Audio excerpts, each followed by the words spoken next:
Je ne sais pas si vous mangez des danettes, vous. Nous, on est gourmands chez nous, on aime les danettes. Et quand on ouvre la danette, dedans, on a une petite question où il faut répondre vrai ou faux. Alors ce matin, on ne va pas manger la danette, mais on va quand même jouer au jeu du vrai ou faux pour savoir si vous pensez que la phrase que je vais vous dire est vraie ou fausse. Alors, est-ce que vous pensez que si je prie régulièrement, si j'aime Dieu, si je lis ma Bible, si je fais tout ce qu'il faut, je lui obéis, je n'aurai jamais de problème au niveau de ma santé mentale. Je ne traverserai jamais des périodes sombres dans ma vie. Bon, je vois que vous êtes bons. On ne va pas vous la faire à vous. Il peut des fois y avoir cette illusion, un peu cette théorie de, comme on pourrait nommer ça une théorie de la prospérité mentale, comme quoi si je suis chrétien, ben rien ne m'affectera, tout ira bien par la grâce de Dieu.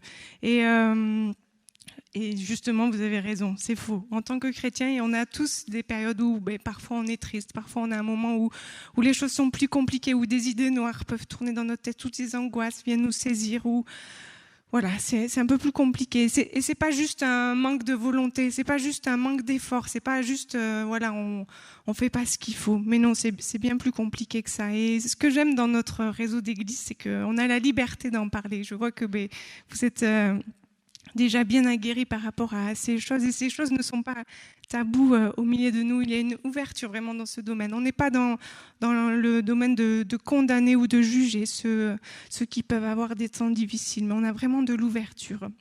Et on voit que c'est vraiment un sujet parce que, oui, ça peut nous arriver à nous,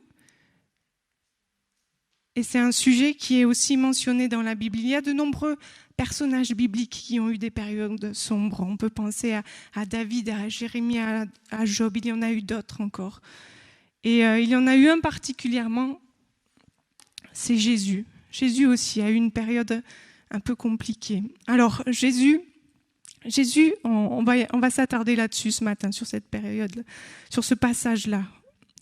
Mais comprenons Jésus. Jésus est à la fois homme et à la fois Dieu. Il y a cette double identité qui est un peu difficile à saisir pour nous, qu'on a des fois du mal à comprendre, qui fait qu'il a vécu des expériences pleinement humaines. Il a été aussi au fait de ses émotions. Et on voit des passages dans la Bible où il pleure. On voit des passages où il se met en colère dans le temple. On voit aussi des passages où il est triste et angoissé. Et c'est sur un passage comme celui-ci qu'on va s'arrêter ce matin. Et même s'il a vécu ses émotions, à aucun moment il n'a péché, à aucun moment il n'a manqué le but que Dieu avait prévu pour lui. C'est vraiment pour comprendre que nos émotions ne sont pas ni bonnes ni mauvaises en soi, sont juste des messages à prendre. C'est un peu comme sur une voiture, on a les voyants qui s'éclairent, et quand le voyant s'éclaire, on se dit « Oh !» Là, il se passe quelque chose. Et nos émotions, c'est un peu comme ça aussi. Il y a quelque chose qui vient s'éclairer et qui vient dire qu'il se passe quelque chose chez nous. Et après, tout dépend de la manière dont on va le gérer. Et c'est ce qu'on va aussi voir dans l'exemple de Jésus ce matin. Donc, on va lire un passage dans Matthieu 26 où Jésus a été fortement saisi d'émotions. C'est la nuit juste avant son arrestation, c'est juste avant qu'il meure sur la croix. Et à ce moment-là, il y a tout l'enjeu de ce qui va se passer, il y a toute l'angoisse qui arrive, et c'est ce qu'on peut lire dans Matthieu 26, verset 36. Il vient de célébrer la Pâque avec ses amis et il nous est dit « Là-dessus, Jésus se rendit avec eux dans un endroit appelé Gethsémane, et il dit aux disciples « Asseyez-vous ici, pendant que je m'éloignerai pour prier. » Il prit avec lui Pierre et les 2 fils de Zébédée, et il commença à être saisi de tristesse et d'angoisse. Alors il leur dit « Je suis accablé de tristesse, à en mourir. Restez ici et veillez avec moi. » On voit bien dans ce passage, il nous est dit que Jésus commence à être saisi de tristesse et d'angoisse. Et si on s'arrête un peu sur ces termes, comprendre un peu leur signification. Le mot tristesse, c'est un mot qui exprime du découragement. Et ce découragement va entraîner une agitation intérieure. Il y a comme une progression entre ces deux termes. Il y a un découragement, une tristesse qui entraîne cette angoisse, cette agitation intérieure. Et le terme, quand on cherche ce que veut vraiment dire ce terme, il y a vraiment une idée de grande détresse, un état de dépression. Et on se dit, waouh, Jésus a vécu vraiment ces choses-là à ce moment-là. Et c'est même son corps qui est touché par la tristesse, par l'angoisse. On le lit dans le passage de Luc qui évoque la même chose dans Luc 22, verset 44. Il nous est dit, l'angoisse le saisit, il pria plus intensément et sa sueur devint comme des grumeaux ou des gouttes de sang qui tombaient à terre. On voit que son corps manifeste par ces grumeaux, ces gouttes de sang, son corps manifeste vraiment l'angoisse qui est là. On voit vraiment qu'il y a cet état, alors le terme grec c'est agonia qui signifie attaque de panique. Il est vraiment saisi de panique à ce moment-là. Alors bien sûr, je vous partage tout ça, mais je crois qu'on est tous d'accord avec ça. On ne peut pas comparer ce que Jésus a vécu là à ce moment. C'est vraiment très singulier ce qu'il est en train de vivre. C'est vraiment son chemin personnel qui va le mener à la croix et à prendre sur lui toute la condamnation, tout le jugement que nous méritions. Et on ne peut pas dire que nos expériences soient similaires à la sienne, mais on peut voir que lui aussi a vécu des moments comme ça. Et ce qu'on va essayer de retirer ce matin, c'est comment il a pu réagir face à ça. Quelle a été la manière que Jésus a décidé de mettre en action pour dépasser ces choses. Donc on va voir la première chose que Jésus a fait face à cette terrible tristesse, cette angoisse, c'est qu'il a dit les choses. On le voit. Il a dit, alors en fonction des versions, « Je suis accablé de tristesse à en mourir » ou alors « Mon âme est triste jusqu'à la mort ». On voit bien que les mots sont clairs, que Jésus exprime clairement son état d'âme. Il n'est pas là en train de minimiser, de dire « Oh là, j'ai un petit coup de mou, ça va pas trop ». Non, il dit clairement « Mon âme est triste jusqu'à la mort ». C'est des mots forts.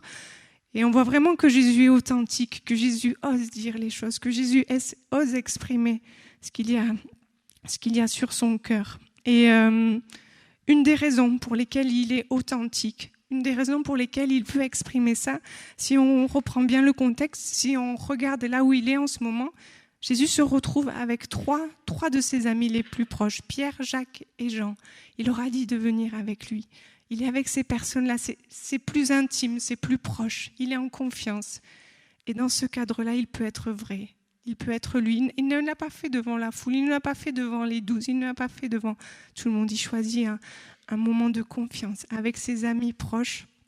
Et avec eux, il peut leur dire en confiance ce qu'il ressent. Et je crois que c'est vraiment précieux d'avoir ces gens proches. Alors on voit, il n'y a pas besoin d'en avoir beaucoup, il n'y a pas besoin d'avoir une foule de personnes, mais combien c'est précieux d'avoir cet ami, ces 2-3 amis avec lesquels on peut être suffisamment en confiance pour dire les choses. Et vraiment, vraiment assurons-nous d'avoir ces personnes, cherchons à avoir ces personnes autour de nous pour pouvoir exprimer les choses de manière authentique. Donc on l'a vu, la première chose que Jésus fait, c'est dire les choses. Il ne cache pas, mais il dit. La deuxième chose que Jésus fait, on le voit, c'est qu'il dit à ses disciples, « Restez ici et veillez avec moi ». Il est en train de faire une demande à ses amis. Il est en train de leur demander du soutien. Il est en train de leur dire, mais restez avec moi, ne me laissez pas seule. Et waouh, ça m'a vraiment travaillé de me dire, mais Jésus lui-même, Jésus le sauveur du monde, Jésus celui qui est venu sur terre pour nous, à un moment donné, lui aussi, a eu besoin de demander de l'aide à ses amis. À un moment donné, lui aussi, a eu besoin de soutien. Et ça me fait penser à cette phrase de Brené Brown, c'est une américaine, une chercheuse et enseignante en sciences sociales qui nous dit « Nous avons divisé le monde en 2 camps, ceux qui proposent leur aide et ceux qui ont besoin d'aide. En réalité, nous sommes dans les 2 camps. Et j'aime beaucoup cette phrase qui fait réfléchir. Et je ne sais pas vous, mais moi, je travaille dans un métier d'aide. Je suis éducatrice en psychiatrie. Mon métier, c'est apporter de l'aide aux autres. Mais c'est des fois compliqué de se dire que, ok, j'amène de l'aide aux autres, mais moi aussi, j'ai besoin d'aide. Et de se dire que même Jésus a été dans ce cas de figure-là. Même Jésus, à un moment donné, s'est dit, oui, j'ai besoin de l'aide des autres. Je ne peux pas le faire seul. Et il y a plein de croyances, plein de raisons, de croyances limitantes qui nous font croire qu'on ne peut pas demander de l'aide aux autres. Et on va essayer d'un peu y réfléchir ce matin. Qu'est-ce qui va nous bloquer? Qu'est-ce qui nous empêche justement d'aller oser voir les autres? Il y a un peu cette croyance qu'on doit rester fort ou qu'on doit être parfait, qu'on doit un peu mettre cette carapace de...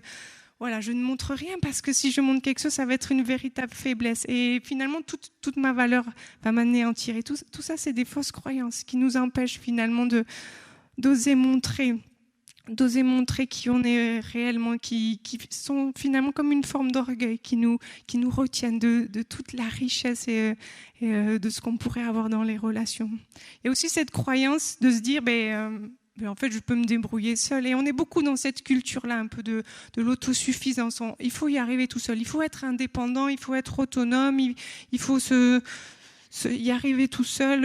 Et on valorise ça. Alors que ça aussi, je pense qu'au fond de soi, c'est quand même une forme d'orgueil, de croire qu'on y arrivera tout seul. Et c'est une manière de se priver tellement de la richesse de l'autre.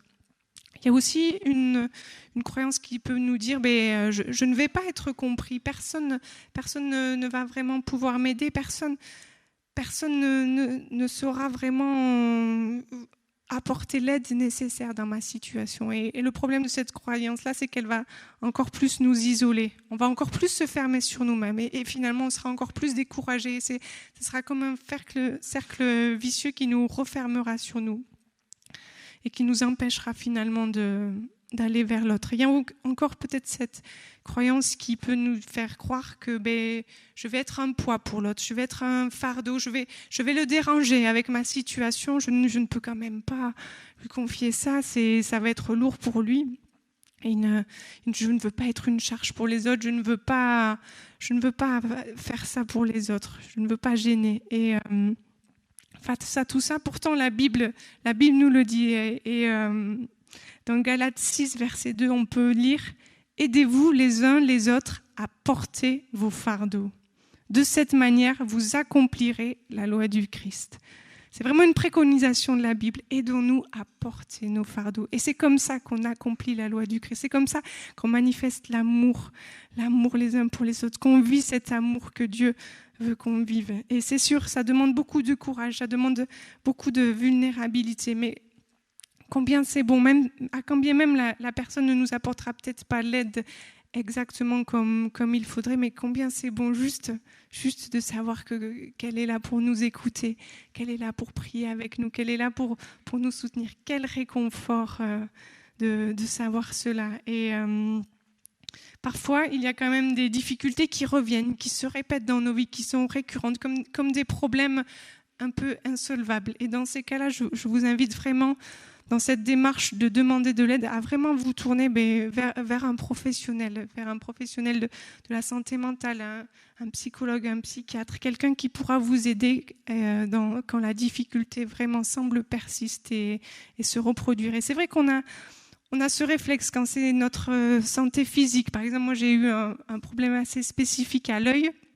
Et je n'ai pas eu de problème pour aller chercher le spécialiste vraiment qui allait fouiller, comprendre ce qu'il y avait par rapport à mon œil. Et autant on peut le faire naturellement quand il s'agit de la santé physique, autant des fois c'est plus compliqué quand il s'agit de notre santé mentale. Mais vraiment que ça devienne de plus en plus naturel. Osons demander de l'aide quand on en a besoin.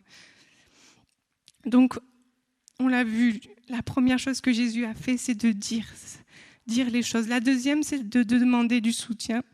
Et le troisième réflexe de Jésus dans cette situation, ça a été la prière.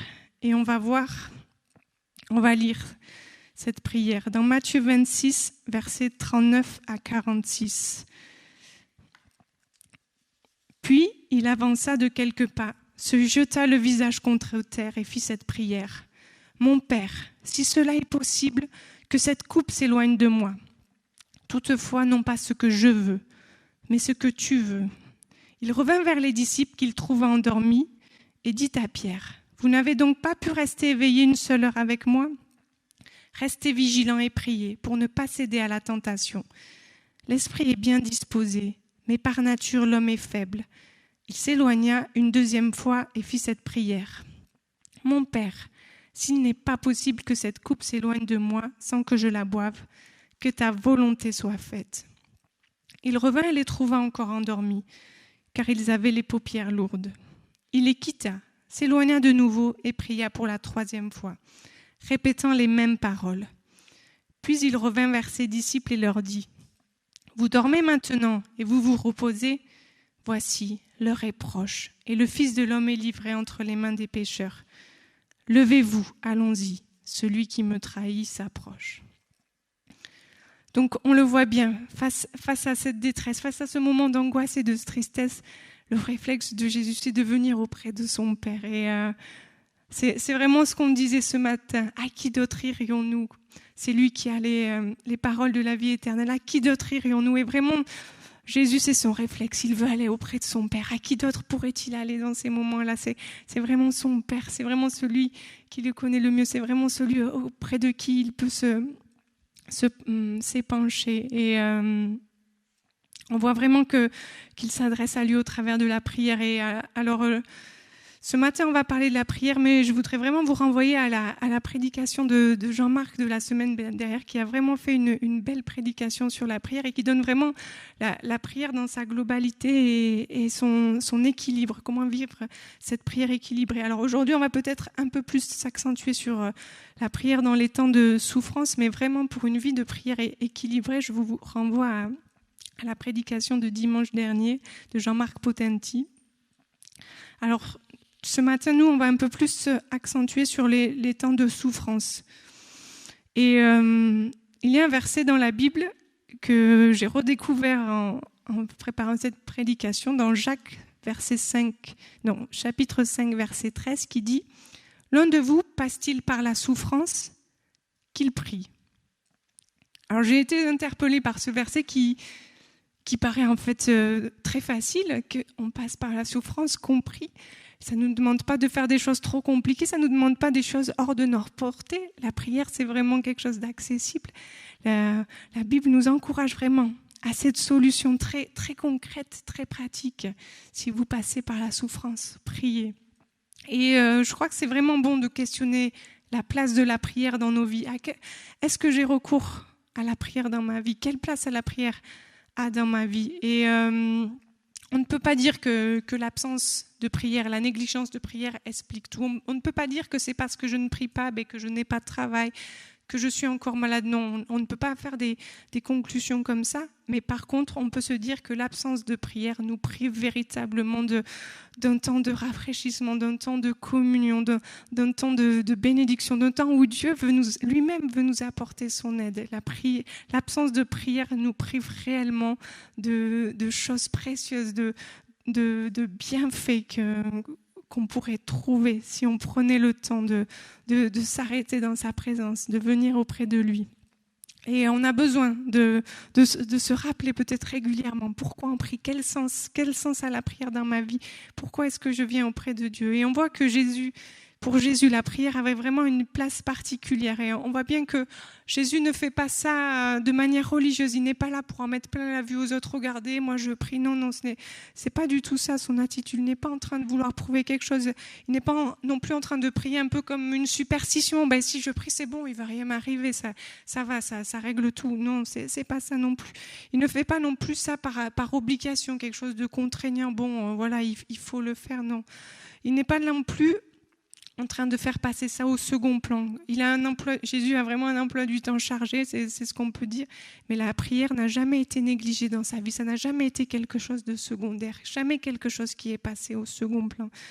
Ça n'a jamais été quelque chose de compliqué non plus. On pourrait se dire, là, dans cette nuit, Jésus n'est pas disposé à prier. Il est trop pris par ses émotions. Ce n'est pas le moment. Non, Jésus ne s'arrête pas à ça. Il sait très bien qu'il peut accéder à son Père, même dans cette état-là, même dans cette disposition-là, avec la tristesse qui envahit son cœur. Il sait très bien que la prière est accessible à chaque instant de la journée, à chaque moment. Peu importe nos dispositions, peu importe la manière dont on va formuler les choses, que ce soit une longue prière ou juste un simple soupir.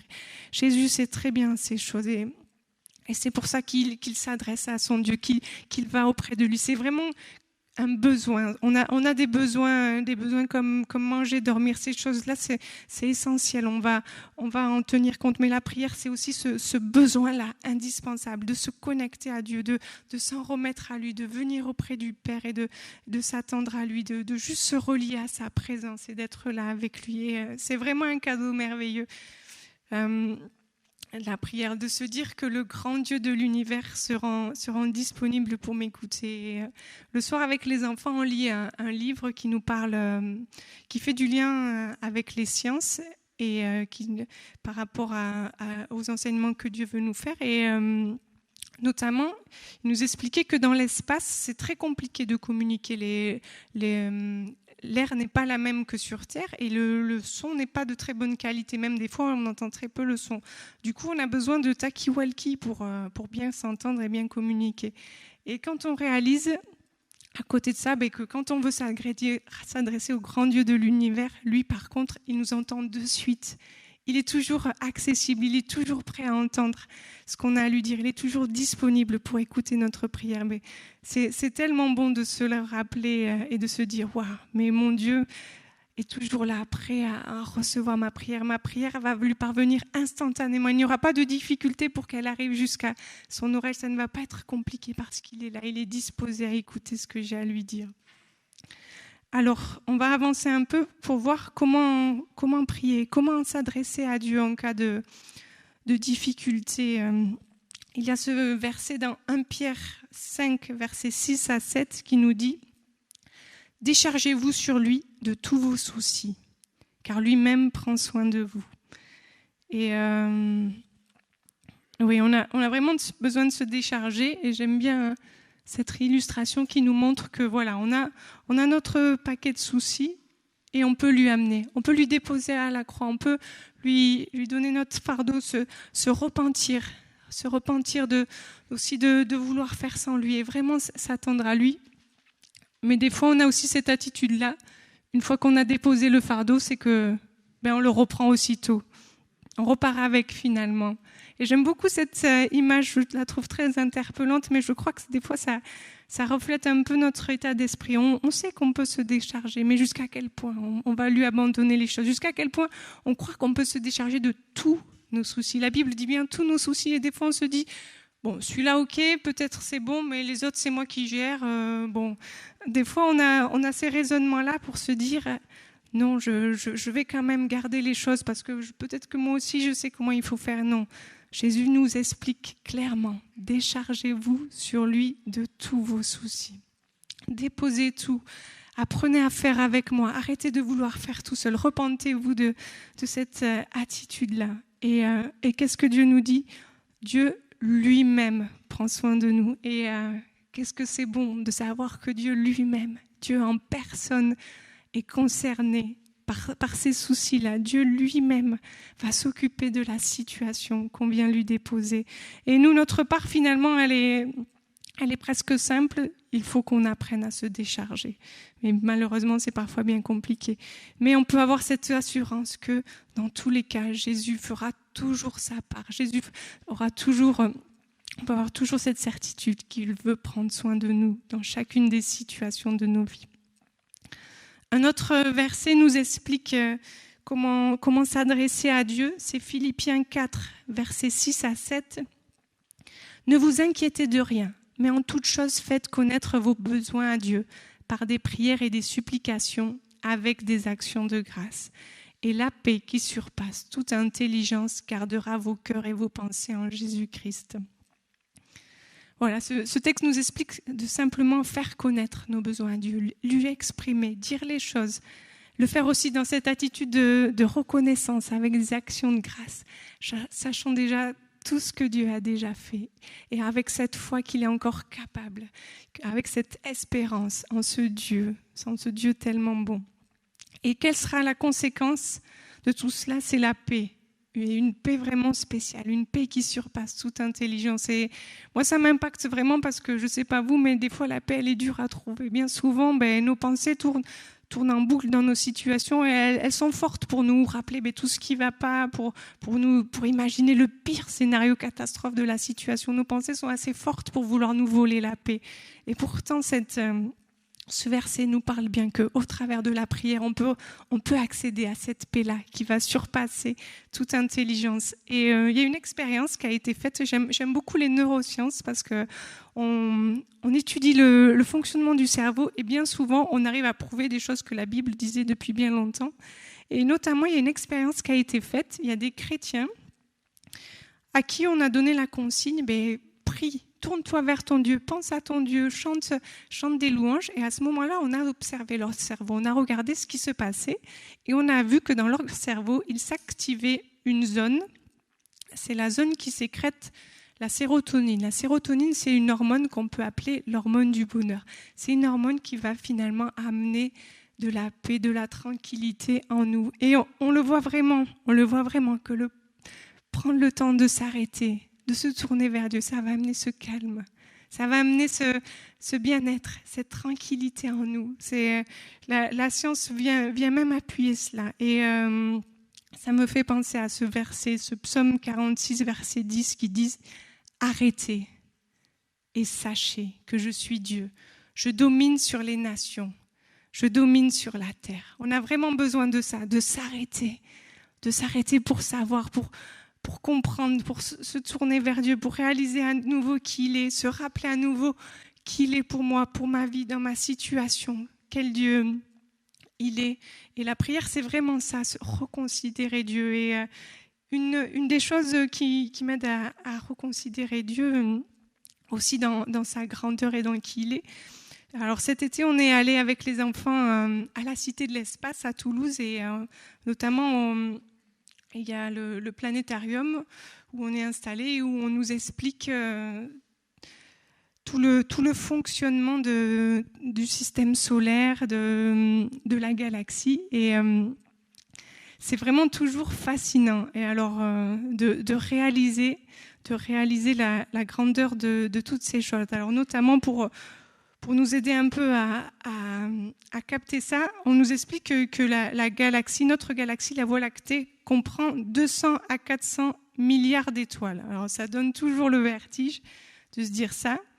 La taille de notre galaxie fait 100 000 années-lumière, sachant qu'une année-lumière correspond à 9 500 milliards de kilomètres. Alors je vous laisse imaginer la grandeur de notre galaxie, sachant que notre galaxie n'est qu'une galaxie au milieu de plein d'autres galaxies qu'on compte. Alors, on ne compte que celles qu'on arrive à observer. Il y en a peut-être beaucoup d'autres qu'on ne sait pas. Celles qu'on arrive à observer, ça correspond à 170 milliards de galaxies.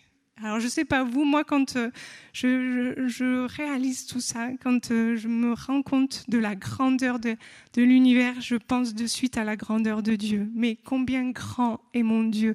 Si l'univers peut être aussi grand, mais le créateur de cet univers, combien il est lui aussi grand. Et c'est ça la prière, c'est se rappeler qu'on est un Dieu grand, un Dieu qui a été capable de créer tous les astres, des milliards de milliards d'astres, un Dieu qui a été capable d'organiser tout ça pour que tout ça fonctionne bien sans qu'il n'y ait jamais aucune planète qui rentre dans l'autre, une galaxie qui va cogner l'autre. Enfin, tout est tellement bien imaginé, mais ce grand Dieu-là, c'est mon grand Dieu auquel je peux prier, auquel je peux m'adresser chaque jour, à qui je peux raconter mes difficultés quotidiennes. Et waouh, ça nous aide aussi à prendre un peu de recul par rapport à ça et à se dire oui, je peux confier ma situation à Dieu. Et je crois que des fois, nous, on aimerait un peu savoir l'avenir, comprendre les choses. Quand on confie nos situations à Dieu, on aimerait bien un peu qu'il nous donne les clés, les tenants et les aboutissants. Et en fait, l'être humain n'a pas été créé pour qu'on puisse prévoir l'avenir. Dieu, en nous créant, n'a pas voulu qu'on ait cette capacité-là de pouvoir connaître l'avenir à l'avance. Par contre, il nous a créés pour être en constante communion, en constante relation avec lui. Il nous a créés pour être des êtres qui peuvent venir dans sa présence. Et en fait, la présence de Dieu, alors j'ai oublié de vous montrer la galaxie, mais on va passer à l'image suivante. La présence de Dieu, c'est un peu comme un airbag. En préparant ce message, il me venait vraiment cette image que la présence de Dieu, c'est comme un airbag. C'est quelque chose qui nous permettra d'être moins impactés par les situations de la vie. Alors, les accidents de la vie sont quand même là. La présence de Dieu ne nous empêchera pas les accidents sur notre route, les moments difficiles. Mais c'est comme vraiment cet airbag, c'est un peu comme un cocon de douceur qui va venir amortir le choc, qui va venir faire que l'accident est là. Mais nous ne sommes pas impactés, nous ne repartons pas avec des séquelles terribles. Nous pouvons justement, le choc est amorti, sa présence est vraiment là pour nous entourer de douceur, pour faire que on ne ressentira vraiment que très peu les choses. On ne sera pas noyé par la situation, mais on sera vraiment au bénéfice de sa présence dans ce cocon de douceur et de bien-être. Et je crois qu'on a vraiment besoin de s'en remettre toujours plus à lui et de rechercher toujours plus sa présence, que vraiment on ait une dépendance toujours plus grande, toujours plus constante, toujours plus étroite à rechercher sa présence à chaque instant, à rechercher son appui, à non pas essayer de se débrouiller seul, d'être dans cette culture, comme on disait, de l'autosuffisance, mais vraiment apprenons à avoir cette dépendance toujours plus grande à lui. Tout comme Jésus l'a fait dans sa prière à Gethsémane, on sent vraiment qu'il s'en remet à la volonté de Dieu et qu'il veut dépendre de lui. Alors il y a une progression dans ce temps de prière qu'il a avec Jésus. On sent vraiment qu'il y a une lutte chez lui entre sa nature humaine et sa nature divine. Mais au fur et à mesure qu'il prie, et je pense qu'il prie plusieurs fois, non pas parce que Dieu n'entend pas, mais plutôt parce que lui, petit à petit, au fur et à mesure qu'il prie, il s'engage un peu plus dans le fait qu'il laisse la volonté de Dieu prendre la première place. On voit cette progression. La première fois, il dit « Si cela est possible, que cette coupe s'éloigne de moi ». Et finalement, la deuxième fois, il dit « S'il n'est pas possible que cette coupe s'éloigne ». Il est déjà en train d'avancer, de cheminer, de se dire « Voilà, je sais que c'est comme ça que ça va se passer ». Et dans la troisième fois qu'il prie, il est prêt à dire que le Fils de l'homme va être livré entre les mains des pécheurs. Il est prêt maintenant à s'engager dans ce plan. Et à la fin, il se dit « Levez-vous, allons-y ». Il est prêt, maintenant qu'il a pris ce temps avec Dieu, maintenant qu'il s'est totalement remis à la volonté de Dieu, il est prêt à aller jusqu'au bout. Il est prêt à aller jusqu'à la croix. Il est prêt à affronter ce moment terrible, ce moment si difficile, mais aussi cette plus grande victoire. Cette plus grande victoire, cette victoire sur la mort. Cette victoire qui a vaincu tout le péché. Et c'est parce qu'à un moment donné, Jésus a réussi à prendre cette position dans la prière, à se soumettre à la volonté de Dieu, qu'il a pu aller jusqu'au bout, qu'il a pu aller jusqu'à la résurrection, finalement, qu'il a pu vraiment remporter la plus belle, la plus majestueuse, la plus grande victoire. Et c'est vraiment ça, la volonté de Dieu pour nos vies. C'est vraiment aussi pour nous ce qu'il y a de meilleur.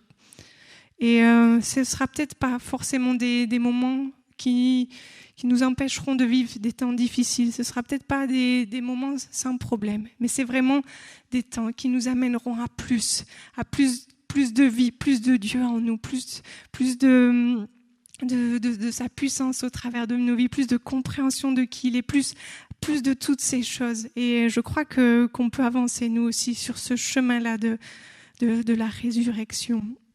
Et finalement, tout ce qui arrive pour sa gloire et pour notre bien. Nous rendons toujours plus semblables à lui et nous faisons toujours plus avancer dans ses projets de paix pour nous. Alors, je voudrais faire peut-être une m'arrêter un peu sur le fait de comprendre quand je vais prier vraiment pour ce qui est de ma santé mentale. Quand je prie par rapport à des difficultés qui concernent peut-être mon état actuel d'inquiétude, mon état actuel d'angoisse, ces idées noires qui sont là, mon état peut-être de dépression, ou alors mes difficultés, mes peurs qui sont trop envahissantes, mes blessures du passé. Quand je prie pour ces choses-là, quelle réponse je peux attendre de Jésus? Et je crois réellement que Jésus a le pouvoir de guérison dans chacune de nos situations. Je crois vraiment que sa puissance est capable d'agir en nous et qu'elle est capable d'œuvrer dans chacune de nos situations, quelles qu'elles soient. Mais parfois, ça se manifeste de manière instantanée et parfois, ça va se manifester de manière plus progressive. Et ça appartient à Dieu. On ne comprend pas toujours pourquoi les choses se passent ainsi. On ne sait pas toujours pourquoi ça ne se fait peut-être pas tout de suite, mais dans tous les cas, on peut être reconnaissant envers Dieu et lui dire merci parce qu'il sait ce qu'il est en train de faire. Et on le sait, oui, il est capable de le faire d'un coup. Il y a vraiment de nombreux témoignages qui vont dans ce sens où Jésus a pu enlever d'un coup toutes nos angoisses, où Dieu a pu agir de manière instantanée et où des idées noires ont totalement disparu. Dieu est capable de le faire et remercions-le et rendons-lui gloire pour ça. Mais il arrive aussi que les choses se fassent plus progressivement, plus avec douceur, plus avec palier. Et je crois que c'est aussi une manière de nous respecter. Des fois, il y a des choses qui ont pris du temps pour s'installer dans nos vies, des manières de faire un peu dysfonctionnelles et qui ont pris plusieurs années à s'installer. Et Dieu ne veut pas tout enlever d'un coup. Dieu ne veut pas forcer le passage. Dieu ne veut pas que tout s'effondre aussi une fois que tout s'enlève. Il veut vraiment aussi nous respecter. Il ne veut pas que ce soit vécu comme un abus, comme quelque chose de trop invasif peut-être dans nos situations. Et il le fait aussi de manière progressive et de manière qui nous respecte, de manière solide, avec des étapes qui permettront que les choses se consolident et deviennent vraiment quelque chose de solide qui pourra tenir dans l'avenir. Et on n'est pas trop dans cette notion-là du temps. Nous, on est un peu dans cette culture, et c'est la culture actuelle, la culture de l'immédiateté. J'ai une question, je la pose à Google, j'ai la réponse de suite. On est un peu dans cette culture-là, les choses, on les a de suite. Et on est un peu dans cette temporalité-là aussi avec Dieu des fois. On se dit que voilà, les choses doivent se faire de suite. Mais je crois qu'on a aussi des fois besoin de s'adapter à une temporalité différente, où notre persévérance aussi est mise en jeu, mais aussi dans cette temporalité qui fera vraiment que les choses se feront de manière progressive et de manière solide. Et c'est un peu cette image qui illustre ça, cette échelle avec plein de petits échelons. Et je crois qu'il ne faut pas négliger les petits pas, il ne faut pas négliger les petits échelons parce que finalement, c'est ce qui va nous amener à arriver plus vite et plus loin. Finalement, tous ces petits pas, toutes ces petites choses que Dieu fait dans nos vies, toutes ces révélations qu'il nous donne, toutes ces nouvelles compréhensions de qui il est, toutes ces choses qu'il va distiller petit à petit dans nos vies, ça va finalement créer au final des révolutions dans nos vies. C'est vraiment ce qui va finalement amener chez nous des grands changements, des changements radicaux, des changements qui vont pouvoir révolutionner notre manière d'être, notre manière de fonctionner, notre manière d'être. Et parfois c'est nous aussi qui résistons par rapport à cette guérison que Dieu veut opérer dans nos vies parfois. Mais finalement, on trouve comme une force de bénéfice dans nos difficultés, ce qu'on peut nommer un bénéfice secondaire. On trouve finalement une forme d'attention qu'on peut avoir de la part des autres. On va trouver peut-être quelque chose qui va faire que on n'a pas trop envie de lâcher ces choses. On demande à Dieu de nous aider, mais finalement, on n'a pas trop envie de faire l'effort qu'il faut pour que ça change. Et je crois que nous aussi, on a notre part à jouer dans ce processus-là de guérison. Et donc, on vient de le dire, le fait de prier pour s'attendre à Dieu dans sa souffrance n'empêche pas de nous mettre en action en parallèle. Et c'est vraiment garder cet équilibre pour reprendre ce qu'on vient de dire jusqu'à présent. Gardons cet équilibre de l'attitude que Jésus a eue face à ces angoisses et cette tristesse terrible. Qu'est-ce qu'a fait Jésus ? Il a dit clairement ce qui se passait en lui. Il a demandé du soutien à ses amis et il a pris le temps de prier. Et je crois qu'on a besoin d'avancer vraiment avec cet équilibre-là. S'attendre à Dieu tout en nous aussi nous mettant en marche et osons dire les choses et osons demander de l'être. Et en préparant ces choses, je réfléchissais à ce point, je voulais le soulever avec vous ce matin, de se poser cette question, est-ce que Jésus guérit totalement ? Est-ce que Jésus enlève vraiment toutes nos angoisses, toutes nos tristesses, toutes nos idées noires ? Est-ce que tout va disparaître ? Et en pensant à cette question, il m'est venu l'exemple notamment de Paul. Paul qui prie et qui demande à Dieu de lui enlever l'écharde dans le pied. Et à cela, Dieu répond, « Ma grâce te suffit, car ma puissance s'accomplit dans la faiblesse. » Et ce que je crois que réellement que Dieu enlève les gros cailloux dans nos vies. Dieu enlève ces choses-là qui font mal et qui sont très douloureuses, ces choses terribles qui sont des véritables blocages. Mais il reste parfois ces petits graviers, ces petites échardes dans nos vies, cette part de fragilité, de vulnérabilité, ces choses qui font partie de nous, de notre personnalité et avec lesquelles on doit apprendre à faire avec. Mais je crois que c'est aussi grâce à ça qu'on peut continuer à avoir cette relation de dépendance avec Dieu, qu'on peut continuer à s'attendre à sa grâce qui nous suffit, qu'on peut continuer à s'attendre à sa puissance qui va s'accomplir dans nos faiblesses. Et finalement, c'est heureusement qu'on garde cette fragilité, cette humanité, cette vulnérabilité en nous, parce qu'on apprend toujours plus à s'en remettre à Dieu et à être dépendant de lui et de ce Dieu qui veut nous montrer que sa grâce nous suffit, qui veut nous montrer que sa puissance peut s'accomplir dans nos faiblesses. Et vraiment, attendons-nous à ce Dieu-là dans nos limites. Alors j'aimerais qu'on prenne un temps ce matin, je ne sais pas si Alexia, tu peux venir à la guitare. J'aimerais qu'on prenne un temps avec Dieu ce matin pour vraiment prier par rapport à ça, par rapport à toutes ces choses qu'on vient d'aborder. Et peut-être que ça fait longtemps que vous êtes dans une situation qui vous semble un peu comme compliquée, un peu comme sans issue. Et c'est le cas dans Chant versets 5, 1 à 15. On peut lire l'histoire du malade à la piscine de Bethesda. Je ne sais pas si vous vous rappelez l'histoire, c'est une piscine où plusieurs personnes malades attendaient qu'un ange puisse venir toucher l'eau et pour qu'il puisse se mettre dans l'eau pour pouvoir être guéri. Et il y a dans cette piscine, à côté de cette piscine, un malade. Il est là depuis 38 ans. Il est là, à côté de cette piscine, et il attend. Et le mot maladie, en grec, peut être traduit par le mot asthénia, qui signifie faiblesse. Il est malade, il a une faiblesse en lui. Et on peut vraiment s'identifier à lui, dans ce sens-là, que nous avons tous aussi cette part de faiblesse en nous. Et Jésus voit qu'il est là et qu'il attend au port de la piscine. Et il vient l'interpeller avec cette question. Veux-tu être guéri ?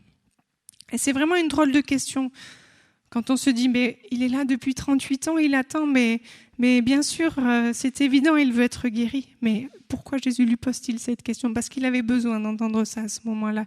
Il était peut-être comme déçu, découragé. Il attendait depuis tant de temps. Il était peut-être qu'il ne croyait plus finalement qu'il pouvait être guéri. Peut-être qu'il n'avait plus cette faculté de croire que c'était encore possible. Et cette question vient vraiment là le chercher, l'interpeller dans ce sens qu'elle vient créer de l'énergie en lui. Elle vient vraiment réveiller à nouveau cette foi en ce Dieu qui guérit. Elle vient réveiller cette confiance. Elle vient là l'interpeller en lui disant oui, alors peut-être que c'est encore possible. Peut-être que Dieu peut encore guérir. Peut-être que Dieu peut vraiment le faire même pour ma situation, même si ça fait 38 ans, même si ça semble désespéré, même même si je suis totalement découragée par rapport à ça. Et je crois que c'est vraiment que la question que Dieu veut nous poser ce matin. J'avais vraiment ça à cœur en préparant ces choses, de se dire, mais Dieu veut aussi nous poser la même question. Veux-tu être guéri dans ce que tu vis, dans ces difficultés, dans ces tristesses, dans ces angoisses, dans ces choses compliquées qui sont là dans ta vie. Et vraiment ce matin, nous dire que oui, c'est possible, c'est encore possible. On peut encore mettre notre foi en action dans ce domaine-là bien particulier, bien spécifique de notre santé mentale, de nos situations personnelles. Mais c'est possible ce matin encore. Et j'aimerais vous inviter peut-être à vous lever. Et ceux qui veulent à s'approcher pour qu'on prenne un temps plus particulièrement pour prier pour vous. Si vous vous sentez interpellé par ces choses, si vous sentez que Dieu parle à vos cœurs, mais j'aimerais que vous puissiez vous approcher et qu'on prenne vraiment un temps pour prier pour vous et pour prier pour ces choses-là. Alors, n'hésitez pas, venez devant et vraiment ce matin, on veut laisser Dieu agir pleinement. Il en est capable. On l'a rappelé.